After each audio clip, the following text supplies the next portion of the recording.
वक्रतुंड महाकाय सूर्यकोटी समप्रभ निर्विघ्नं कुरु मे देवा सर्वकार्येषु सर्वदा. जय जय राम कृष्ण हरी, जय जय राम कृष्ण हरी, जय जय राम कृष्ण हरी. जय जय राम कृष्ण हरी हा मंत्र अवघ्या महाराष्ट्राला देणारे संत श्रेष्ठ तुकाराम महाराज. आपल्या मराठी माणसाच्या मनात आधीच असणारी विठ्ठल रूपाची मोहिनी, विठ्ठल नामाची गोडी अधिक दृढ करणारे संत तुकाराम महाराज. त्यांच्या आठवणीचा आजचा दिवस फाल्गुन वद्य द्वितीया, तुकाराम बीज. महाराजांना वंदन करण्याचा, प्रणाम करण्याचा, त्यांचं स्मरण करण्याचा आजचा दिवस. बघा कसं आहे की कुठे प्रवचन चालू असेल, मोठे विद्वान शास्त्री पंडित प्रवचन देत असतील, पण त्यांच्या अभंगात सारखे दाखले येतील ते तुकाराम महाराजांचे. कोणी कीर्तनकार कीर्तन करत असतील, निरूपणामध्ये सतत अभंग येतील ते तुकाराम महाराजांचे. गावागावातल्या मंदिरातली भजनं तर महाराजांच्या अभंगाशिवाय पूर्णच होत नाहीत.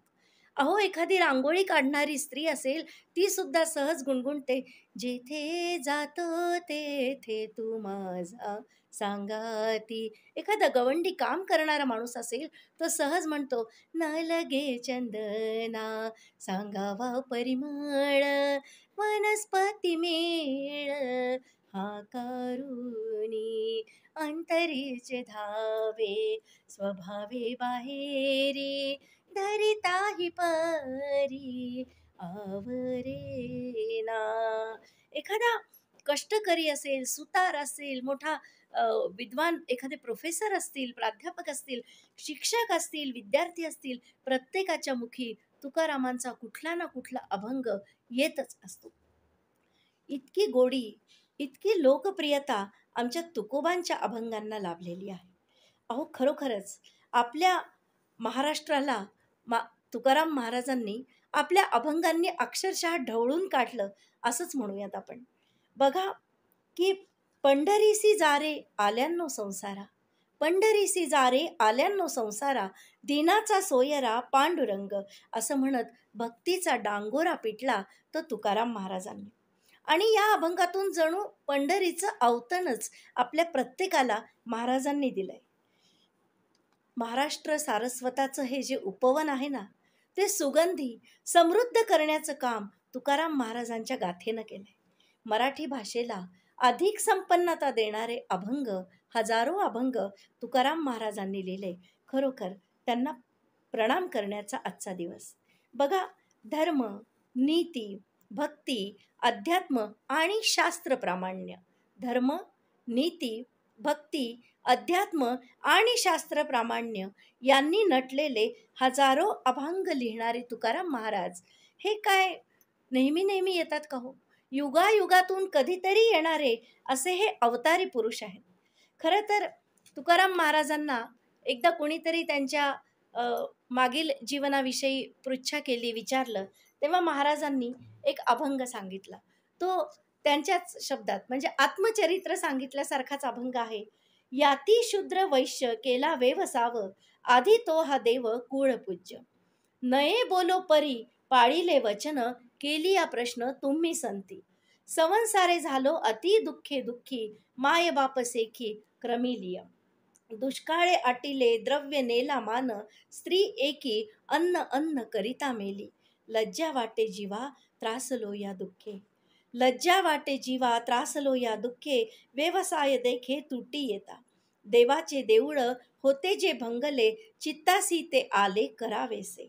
आरंभी कीर्तन करी एकादशी, नव्हते अभ्यासी चित्त आधी. महाराज म्हणतात, नव्हते अभ्यासी चित्त आधी, काही पाठ केली संतांची उत्तरे, विश्वास आदरे करोनिया. गाती पुढे त्याचे धरावे ध्रुपद. कीर्तनामध्ये महाराज कीर्तनकाराच्या मागे उभे राहून ध्रुवपद म्हणत होते. गाती पुढे त्याचे धरावे ध्रुपद, भावे चित्त शुद्ध करुनिया. संतांचे सेविले तीर्थ पायवणी, लाज नाही मनी येऊ दिली. ठाकला तो काही केला परोपकार, केले हे शरीर कष्ट होनी. वचने मानिली नाही सुहृदांची, वचने मानिली नाही सुहृदांची, समूळ प्रपंची वीट आला. लोक म्हणत होते व्यवसाय करा, काही करा, ऐका, लक्ष द्या संसाराकडे. समूळ प्रपंची वीट आला, सत्य असत्यासी मन केले ग्वाही. सत्य असत्यासी मन केले ग्वाही, मानियले नाही बहुमता. मानियला स्वप्नी गुरुचा उपदेश, धरिला विश्वास दृढ नामी. यावरी या झाली कवित्वाची स्फूर्ती. स्वप्नात पांडुरंग नामदेवाने जाग केले. यावरी या झाली कवित्वाची स्फूर्ती, पाय धरिले चित्ती विठोबाचे. असा मोठा अभंग आहे. या अभंगात तुकाराम महाराजांचं मनोगत वाचताना असं वाटतं एखाद्या संसारी जीवाचं वर्णन केल्यासारखं ते बोलतायत, सांगतायत स्वतःबद्दल. पण पुढे कधी जेव्हा महाराजांची गाथा आपण चालतो, त्यांचे अभंग वाचतो, तेव्हा लक्षात येतं आपल्या जन्माचं रहस्य काय. त्याचा विचार करताना तुकाराम महाराज असंही म्हणालेत, आम्ही वैकुंठवासी आलो याची कारणासी. आम्ही वैकुंठवासी आलो याची कारणासी, बोलले जे ऋषी साच भावे वर्ताया. बोलले जे ऋषीमुनी जे बोललेत ते साच भावे वर्ताया. मागे बहुता जन्मी हेची करत आलो. मागे बहुता जन्मी हेची करत आलो, आम्ही भवतापश्रमी दुःखे पिडली निववू त्या. जे दुःखाने पिडलेत त्यांना निववण्यासाठी, त्यांचं समाधान करण्यासाठी आम्ही सर्व संत असे पुन्हा पुन्हा बहुता जन्मात हेच कार्य करत असतो. म्हणजे बघा, गाथेमध्ये वेदातील तत्वांचा अतिशय सुंदर शब्दात आविष्कार केलाय. हे आपल्याला सगळ्यांना माहिती आहे. वाचा बोलो वेदनीती, वाचा बोलो वेदनीती असंच तुकोबांचं म्हणणं आहे. परंपरेने आलेला वैदिक मार्गच तुकाराम महाराजांनी अभंगातून स्वीकारलेला आपल्याला दिसतो. पण बघा, काळाच्या ओघात याच वैदिक मार्गावर कितीतरी केर कचरा जमलाय, कितीतरी अडथळे आलेत. हे सगळे अडथळे, हा सगळा केर कचरा आपल्या अभंगांनी त्यांनी जणू झाडून टाकलेला आहे. म्हणजे लोकांना कळेल अशा सोप्या भाषेत वेदांतातले सिद्धांत तुकाराम महाराजांनी मांडलेत. कसं असतं ना, की प्रत्येक युगात थोडा काळ सगळं बरोबर चालू असतं, धर्मशास्त्र वेद प्रामाण्य सगळं. पण काही काळानंतर प्रत्येकच काळात असं होतं की थोडा काळ गेल्यावर त्या त्या समाजामध्ये दांभिकता वाढते, विषयासक्ती वाढते, अनेक विकार समाज मनाला जडतात. म्हणजेच एक प्रकारे आपल्या शब्दात काय, धर्माला ग्लानी येते. ही धर्मग्लानी आली की हे वाईट विकार निर्माण झाले की ते दूर करण्यासाठी दरवेळी संत जन्म घेतात. तसेच तुकोबा जन्माला आलेले आहेत. तसेच तुकोबा आलेत. काय म्हणतात, उजळा वया आलो वाटा, उजळा वया आलो वाटा, खरा खोटा निवाडा. आपल्या सगळ्यांच्या, आपल्यासारख्या अनेक जणांच्या वाटा उजळून टाकण्यासाठी महाराजांनी जन्म घेतलाय. बघा, वैदिक संप्रदायावरचा जो मळ जमलेला असतो, जी मलिनता आलेली असते माणसांच्या संपर्कामुळे, ती झटकून टाकण्यासाठी, वेदांताचा निरोप सांगण्यासाठी देवानी मला धाडलं आहे, याच भूमिकेतून तुकाराम महाराजांनी अभंग लिहिलेत. काय म्हणतात, धर्माचे पालन पाखंड खंडन. धर्माचे पालन एकीकडे करायचे, दुसरीकडे पाखंड्यांचं खंडन करायचे आणि हरिनाम वाढवणे. आणि हरिनाम वाढवणे हेच आम्हा अवताराचे प्रयोजन, हेच आमच्या अवताराचं प्रयोजन आहे, याची त्यांना जाण आहे. याचसाठी सारा अट्टहास आहे. त्यामुळे महाराज म्हणतात की लहान मोठा कोणी असो, लहान माणूस असो मोठा माणूस असो, त्याला भिण्याचं आम्हाला कारण नाही, आम्ही त्याला घाबरणारच नाही असं म्हणतात ते. जो कोणी दुष्ट असेल, दुराचारी असेल, दांभिक असेल, पापी असेल, अभक्त असणारे असे जे लोक आहेत, त्यांना मी स्पष्टपणे परखड शब्दात बोलून त्या दांभिक खोटारड्या ढोंगी लोकांची, दुष्ट लोकांची फजिती करेन असं तुकाराम महाराज सांगतात. मग असे दुर्गुण असणारा एखादा माणूस, गरीब असो की श्रीमंत, राजा असो की रंक, मूर्ख असो की विद्वान, तो माणूस कोणत्याही जातीचा असो, श्रेष्ठ वर्णाचा असो की कनिष्ठ वर्णाचा असो, तरी खरं तेच बोलून मी त्याला योग्य वळणा आणेल, योग्य दिशा दाखवेल. कारण मला सगळ्या समाजाला योग्य दिशा दाखवण्याचा आदेश परमात्म्याने दिलेला आहे. म्हणून बुडत असे जन देखवेना डोळा, या कळवळ्यानेच मी भक्ती ज्ञान वैराग्याचा मंत्र सांगतच राहणार असं तुकाराम महाराज पुन्हा पुन्हा म्हणतात. कारण अनुभव साक्षात्कारी अनुभव आहेत. तुका म्हणे साक्षी आले तेच प्रगट केले. तरी सुद्धा आता उरलो उपकारा पुरता. त्याच्यामुळे मला आता दुसरं काय होईल, कोण काय म्हणेल, काही नाही. जे खरं तेच सांगणार.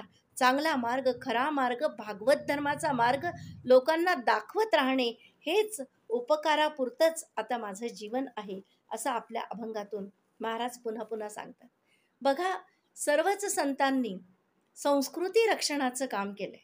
एखाद्या देशाचं रक्षण करणं म्हणजे काय, देश म्हणजे जमिनीचा तुकडा नाही म्हणतो आपण.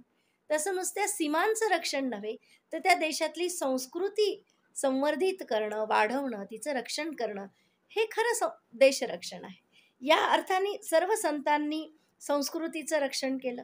मग संस्कृतीची तत्व जी असतात, म्हणजे संस्कृतीचे जे अंग असतात की तत्वज्ञान, धर्म, समाजरचना, राज्यशासन किंवा तिथली अर्थव्यवस्था, असे जीवनाशी निगडीत सगळे प्रांत. बघा की तुकाराम महाराजांचे अभंग, त्यातलं तत्वज्ञान, कोणत्या तत्वज्ञानाचा पुरस्कार महाराजांनी केलाय? अद्वैत तत्वज्ञानाचा पुरस्कार महाराजांनी आपल्या अभंगातून आपल्या सगळ्या या तत्वज्ञानाचा स्वीकार केलेला आहे, पुरस्कार केलेला आहे. मग धर्माबद्दल कसं आहे, कोणत्या धर्माचं अनुसरण, मार्गदर्शन महाराजांनी केलंय? तर भागवत धर्माचं अनुसरण केलंय. भागवत धर्माचा आग्रहाने सगळ्यांना म्हणजे आग्रह धरलाय की भागवत त्याचं आचरण करा. भागवत धर्म म्हणजेच भक्ती मार्गाचं आचरण करा. समाज रचनेवर त्यांच्या अनेक अभंगातून त्यांनी भाष्य केलेलं आहे. समाज रचनेची वेगवेगळी वैशिष्ट्ये त्या त्या काळातली त्यांच्या अभंगातून दिसून आलेली आहेत, चांगली आणि वाईट दोन्ही. राज्यशासनाबद्दल बोलणारी सुद्धा महाराजांची पदं आहेत, अभंग आहेत. महाराज म्हणतात की राजा किंवा एखादा देशाचा राजा किंवा प्रमुख पदाधिकारी जो असेल तो न्यायी आणि निस्पृह असला पाहिजे. जर राजा स्वतःच अन्यायी असेल तर त्याला काही अर्थ नाही. आणि राजा अन्याय करणाऱ्या लोकांना जर पाठिंबा देत असेल, त्यांना पाठीशी घालत असेल आणि चांगल्या सज्जनांनाच शिक्षा करत असेल तर ते राज्य टिकणार नाही, असं महाराज स्पष्टपणे सांगतात. तुकाराम महाराजांचा एक अभंग आहे, रामराज्य काय उणे आम्हासी. रामराज्य काय उणे आम्हासी या अभंगात आदर्श अशा रामराज्याचं वर्णन महाराजांनी केलंय. म्हणजे संस्कृती आपल्या देशातल्या लोकांना वेगवेगळ्या बाजूंनी ते सगळं आपल्याला समजावून देत आहेत. अर्थकारणाबद्दल सुद्धा बोलणारे महाराजांचे अभंग आहेत. एक तर अगदी प्रसिद्ध आहे, आपल्या सगळ्यांना पाठ असणारा, कोणता? जोडून या ध्यान उत्तम व्यवहारे, उदास विचारे वेच करी. जोडून या ध्यान उत्तम व्यवहारे, उदास विचारे वेच करी. या अभंगातून महाराज सगळ्यांना सांगतायत की धन हे नैतिक मार्गाने, सन्मार्गानेच मिळवा, चांगल्या मार्गाने मिळवा. कोणाला लुटून, कोणाला फसवून धन मिळवायचं नाही. सन्मार्गाने धन प्रत्येकाने मिळवावं. मग राजांनी सुद्धा, श्रीमंतांनी सुद्धा किंवा कष्टकऱ्यांनी सुद्धा ज्याच्यात अनेकांचं हित सामावलंय, सगळ्यांचं कल्याण होईल असाच मार्ग धन, नाही तर चोऱ्या करून धन मिळवणं, त्याला काही अर्थ नाही. दारूची दुकानं काढून धन मिळवणं, याला अर्थ आहे का? ज्याच्याने अनेकांच्या संसाराचा नाश होतोय. त्याच्यामुळे जोडून या धन उत्तम व्यवहारे, उदास विचारे वेच करी, की अत्यंत निष्काम बुद्धीने ते धन खर्च केलं पाहिजे. मग त्याच्या मोहात गुंतायचं नाही. विचारपूर्वक एखाद्या सत्कर्मात, सत्कार्यात या धनाचा व्यय केला पाहिजे, असं महाराज सांगतात. वृक्षवल्ली आम्हा सोयरी सारख्या अभंगातून महाराज 16व्या शतकात, जेव्हा की एवढी जंगलतोड झाली नव्हती, जेव्हा एवढे कारखाने नव्हते, जेव्हा एवढं प्रदूषण नव्हतं, तेव्हा महाराज सांगतात की वृक्ष, वल्ली, पशुपक्षी हे सगळे आपले सगळे सोयरे आहेत. त्यांचं संवर्धन करा, त्यांना जपा, त्या सगळ्यांमध्ये देव शोधा. ऐसे कैसे महाराजांचा प्रसिद्ध अभंग आहे बघा, की ज्याच्यातून दांभिक, ढोंगी अशा भक्तीवर त्यांनी टीका केली आहे.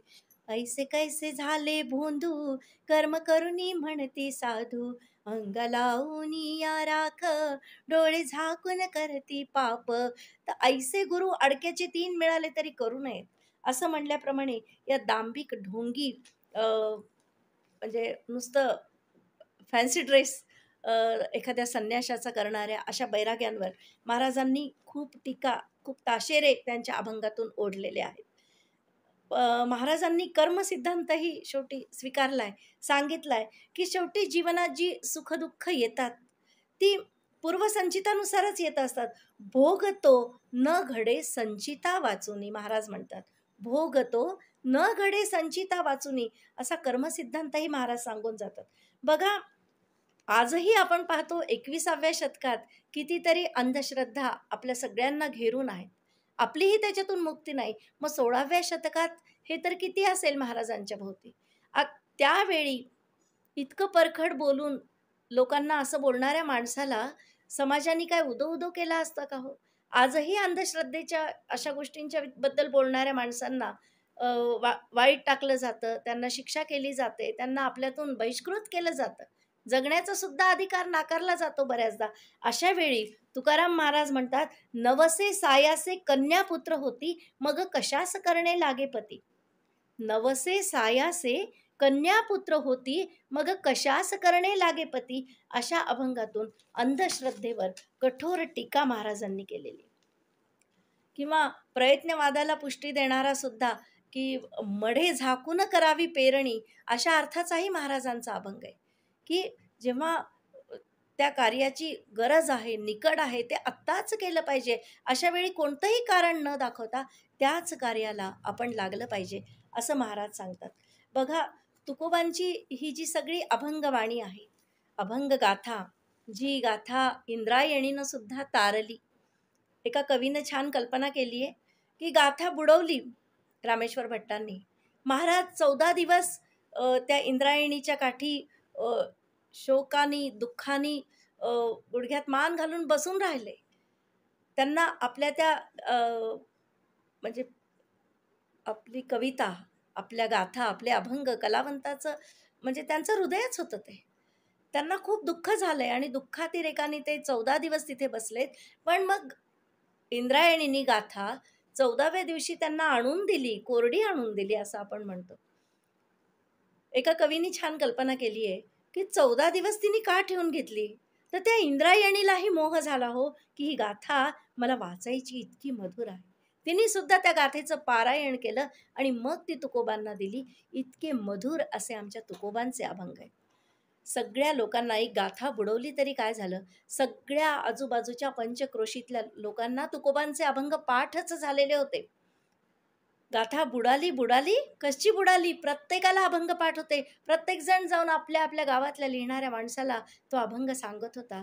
कोणीतरी उतरवून घेत होतं. बघता बघता वही सुद्धा सिद्ध झाली असेल. तर असे हे तुकोबांचे ही अभंगवाणी हे कशी आहे? तर म्हणजे ती वेद, शास्त्र आणि पुराण यांचं प्रामाण्य मान्य करत करतच पुढं आलेली आहे. तुकोबांचा वेद, शास्त्र आणि पुराणांना वंदन करत, म्हणजे वेदांप्रती सात्विक असा अभिमान व्यक्त करतच तुकोबांचे अभंग पुढे आलेले आहेत. तुकोबांच्या अभंगांना जे एवढं प्रामाण्य लाभलं आहे, त्याचं कारण ते वेदशास्त्र आणि पुराणांचं प्रामाण्य मान्य करतात. गाथेचा वेदशास्त्र पुराणांचं प्रामाण्य मान्य करतात. तसंच आता गाथेबद्दल, की तुकारामांच्या गाथेचा आत्मा कोणता आहे हो? असं कोणी विचारलं तर एका क्षणात लहान मूल सुद्धा उत्तर देईल. तुकाराम महाराजांच्या गाथेचा आत्मा कोण आहे? पांडुरंग. पांडुरंग हाच तुकारामांच्या गाथेचा आत्मा आहे, हृदय आहे, गाभा आहे, सर्वस्व आहे. आपली वाणी, आपली प्रतिभा, आपलं सगळं जे काय कर्तृत्व आहे ते महाराजांनी पांडुरंगालाच समर्पित केलं आहे. किंबहुना सातत्याने ते म्हणतात, कायम या पामरे बोलावी उत्तरे, परी त्या विश्वंभरे बोलविली. साळुंकी मंजुळ बोलत असे वाणी, बोलविता धनी वेगळाची. असं म्हणत म्हणत त्याच्या चरणावर सगळं वाहत महाराजांची ही गाथा पूर्ण झाली. बघा, अभंग म्हणजेच विठ्ठल रूप आहे. जसं आपण म्हणतो, की एकावर शून्य दिला की 10चा आकडा तयार होतो. पण तोच शून्य जर एकाच्या डाव्या बाजूला ठेवला, एक या अंकाच्या डाव्या बाजूला ठेवला, तर त्याचं महत्त्वच राहत नाही. पुढे जेवढे शून्य वाढवले तेवढं संख्या वाढत राहते. तसं गाथेतून जर पांडुरंग बाजूला केला तर गाथेत काहीच राहणार नाही. त्याच्यामुळे गाथा आणि पांडुरंग हे एकच आहे. पांडुरंगाचं स्वरूप म्हणजेच गाथा आहे. मग कोणी म्हणेल की तुकोबांच्या गाथेतील पांडुरंगाचं वर्णन कशा प्रकारचं आहे? तर याविषयी एक थोडक्यात बोलायचं तर, की 5 प्रकारांनी पांडुरंगाचं वर्णन गाथेमध्ये तुकोबांनी केलेलं आहे. 5 प्रकारांनी पांडुरंगाचं, विठुरायाचं वर्णन तुकोबांनी गाथेमध्ये केलं आहे. कोणते 5 प्रकार आहेत? तर त्यातलं एक आहे प्रतिमा दर्शन. प्रतिमा दर्शन हा पहिला प्रकार आहे. पांडुरंगाच्या वर्णनाचा पहिला प्रकार प्रतिमा दर्शन. मग प्रतिमा दर्शनातला पांडुरंग कसा आहे हो? ही एक बाळमूर्ती आहे. कशी?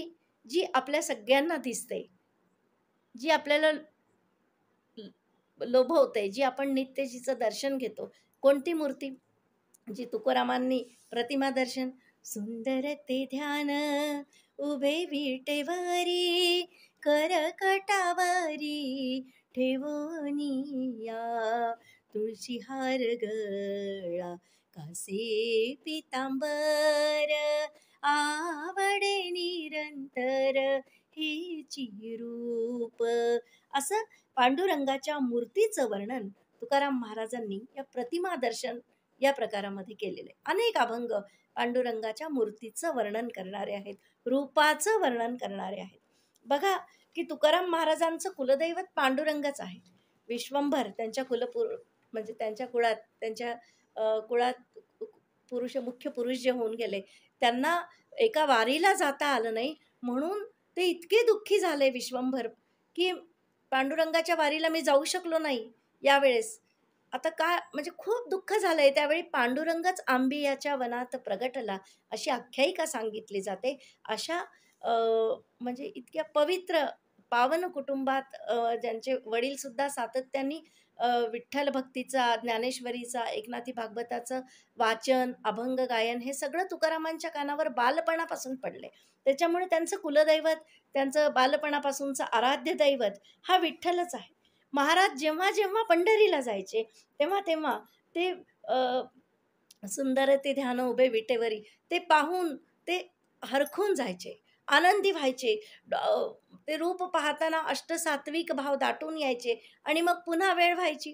देहूला तर जावं लागायचं आणि मग निघताना कन्या सासुरासी जाये मागे परतूनी पाहे अशी अवस्था व्हायची.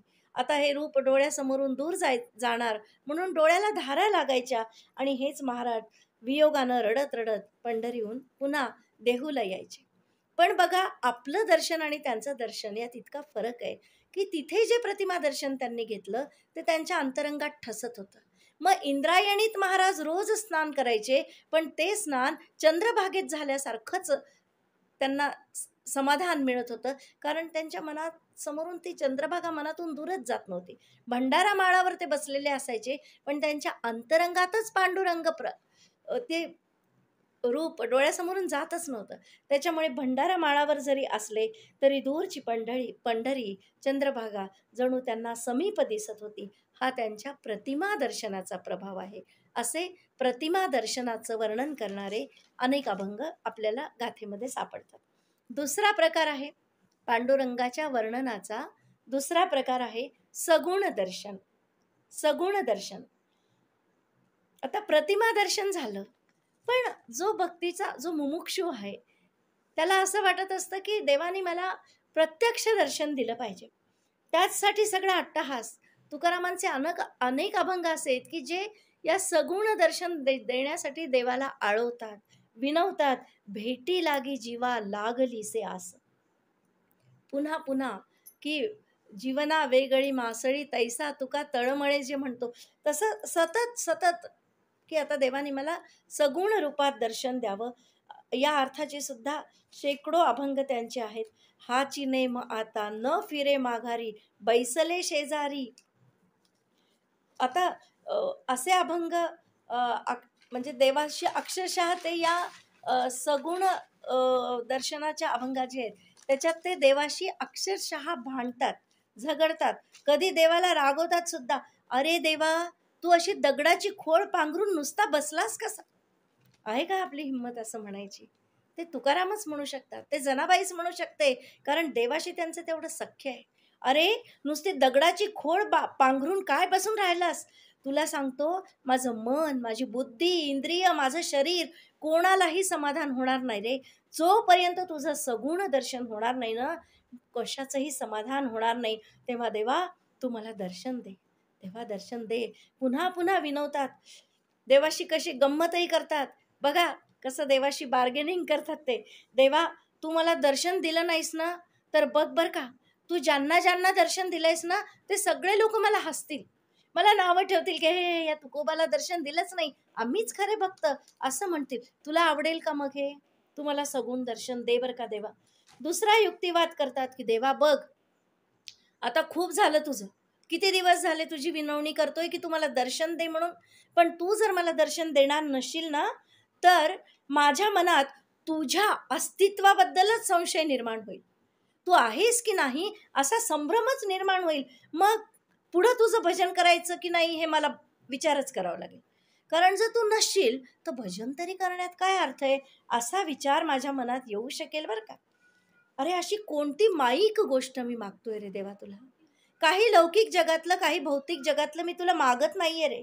मला फक्त तुझ्या दर्शनाची ओढ आहे देवा. अरे दुसरं काही नको, फक्त तुझं दर्शन दे. आणि इतकं जीवाच्या आकांताने तुकाराम महाराज आळवायचे. मग काय हो, तो पांडुरंग सुद्धा दर्शन देणारच ना. मग तो तर भक्तीचाच भुकेला आहे, मग तो दर्शन द्यायला उतावीळ होतो, तुकोबांसमोर सगुण रूपात प्रगट होतो. मग काय विचारता, आनंदाचे डोही आनंद तरंग, अशीच स्थिती त्या तुकोबांची होती. आता पांडुरंग वर्णनाचा तिसरा प्रकार कोणता, असं तुमच्या मनात आलं असेल. पांडुरंग दर्शनाचा तिसरा प्रकार आहे अवतार दर्शन.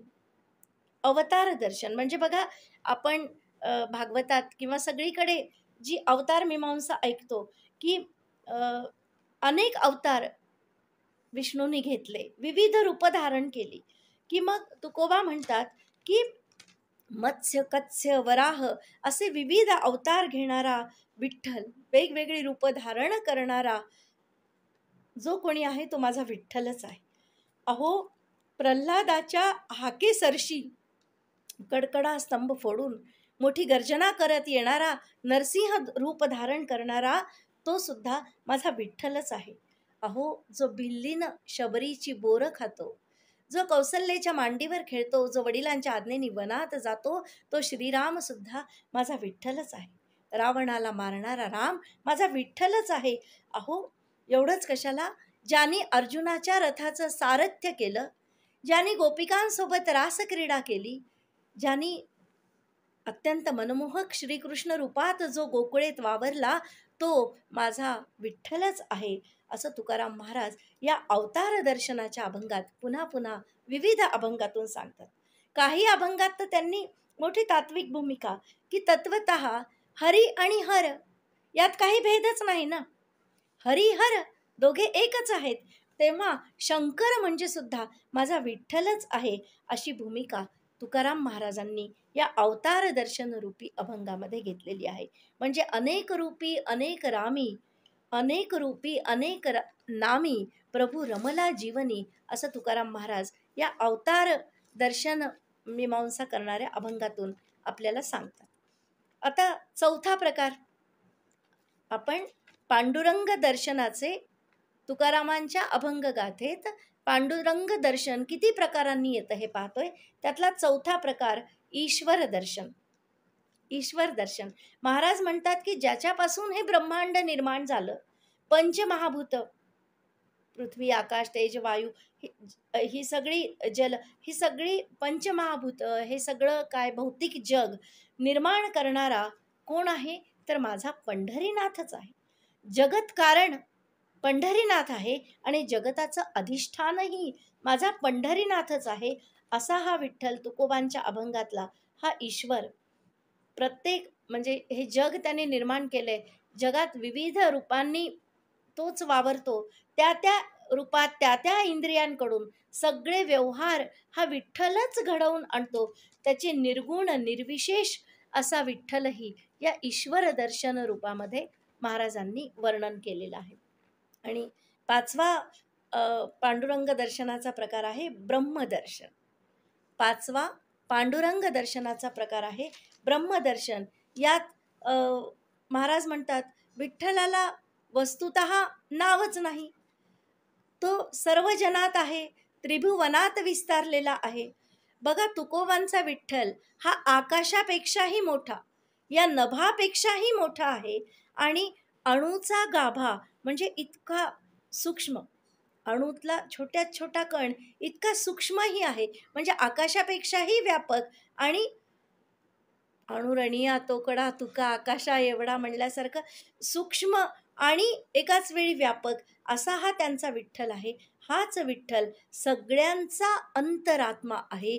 हा साक्षात्कार सांगणारे अभंग विष्णुमय जग वैष्णवांचा धर्म भेदाभेद भ्रम अमंगळ. तुका म्हणे एका देहाचे अवयव सुख दुःख जीव भोगू पाय. ही स्थिती, हे ब्रह्मदर्शन, अशा प्रकारचे काही अभंग आहेत. म्हणजे आपण बघतोय की संत तुकारामांना 5 प्रकारांमध्ये पांडुरंगाचं वर्णन करण्यात खूप आनंद मिळाला आहे गाथेत. कोणते 5 प्रकार आहेत? पहिला आहे प्रतिमा दर्शन, दुसरा आहे सगुण दर्शन, तिसरा आहे अवतार दर्शन, चौथा आहे ईश्वर दर्शन आणि 5वा ब्रह्मदर्शन. या 5 प्रकारात संत तुकारामांनी पांडुरंगाचं वर्णन आपल्या गाथेमध्ये केलेलं आहे. महाराजांनी असं त्यांच्या एकंदर अभंगातून वर्णन आलंय की हा जो 5वा प्रकार आहे ब्रह्मदर्शन, विष्णुमय जग वैष्णवांचा धर्म भेदाभेद भ्रम अमंगळ. तुका म्हणे एका देहाचे अवयव सुख दुःख जीव भोगू पाय. असा सगळ्यांचा अंतरात्मा म्हणजेच माझा पांडुरंग आहे.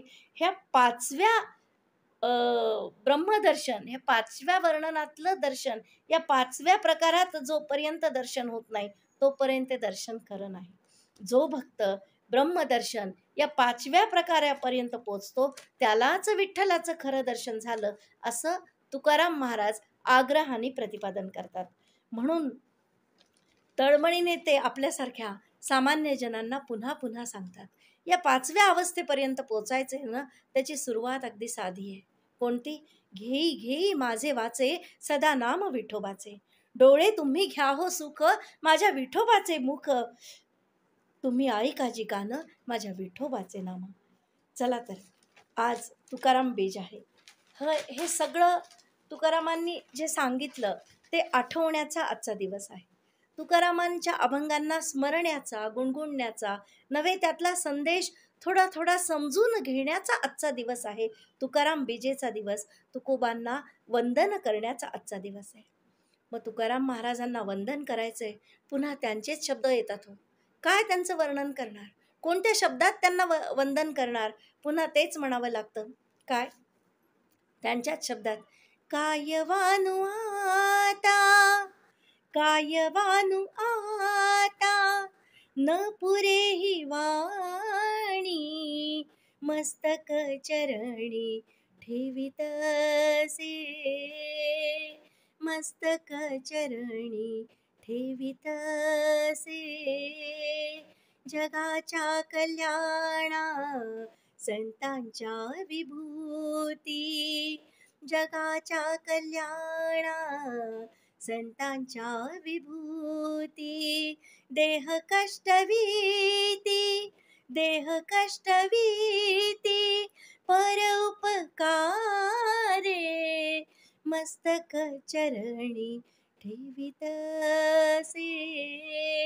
तुका म्हणे सुख पराविया सुखे अमृत हे मुखे स्त्रवितसे. तर हे तुकोबांच्या अभंगातलं अमृत आपल्याला तारणार आहे.